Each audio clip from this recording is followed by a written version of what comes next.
Kamusta mga sangkay? Anong ulam natin today?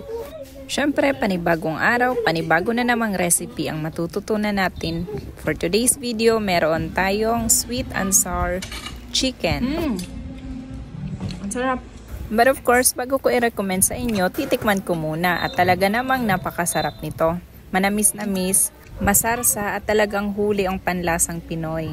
Kaya panoorin nyo mga sangkay paano ginawa. Meron tayo ditong chicken na minarinate na siya pang prito. Pero wag naman palaging prito lang, baka naman magsawa ang mga mister nyo. Sigurado maghahanap ng ibang putahe yan sa iba.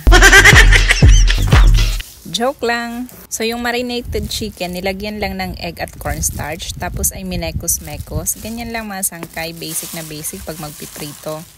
I-massage lang natin ng maayos para dumikit yung cornstarch at saka yung egg doon sa skin ng chicken. Tapos ay magpainit ng mantika.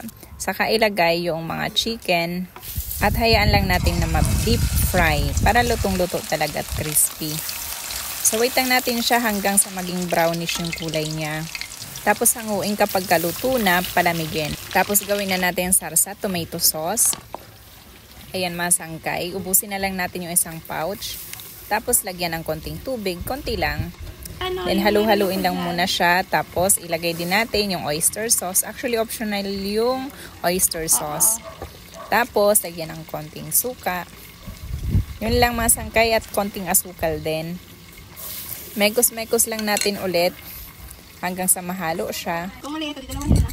Ayan, tapos i-prepare natin yung mga seasonings. Meron tayong green at red bell pepper, mayroong onion. Tapos igigisa na natin tong sibuyas.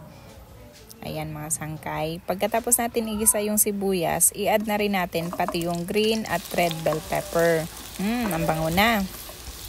Half cook lang ito siya mga sangkay kasi pangalo lang natin siya. Kasama yan sa magiging sarsa ng chicken natin. Nilagyan din ng green na sili para dun sa mamahilig sa maanghang. Pero optional naman yun. Depende sa taste nyo. Kung gusto nyo ng medyo spice, lagyan na nitong hiniwang siling green. Half cook lang pagkaluto sa mga condiments mga sangkay. Tapos i-add na ulit natin yung prinitong chicken kanina. Lutuin lang natin ng konti at i-mix lang natin yung sarsa doon sa chicken. Tapos ay mag-add lang tayo ng konti nitong Knorr. Optional din naman itong mga sangkay. Depende na sa taste nyo.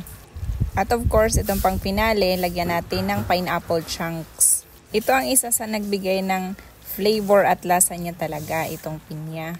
Actually, luto na siya mga sangkay. Imimix-mix lang natin para magkahalo-halo na yung lasa niya. Then, meron na tayong sweet and sour chicken.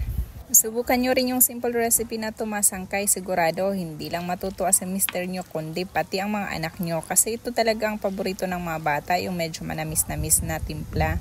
Salamat sa panonood mga sangkay. Paki-like na lang, follow and share po sa video. Thank you!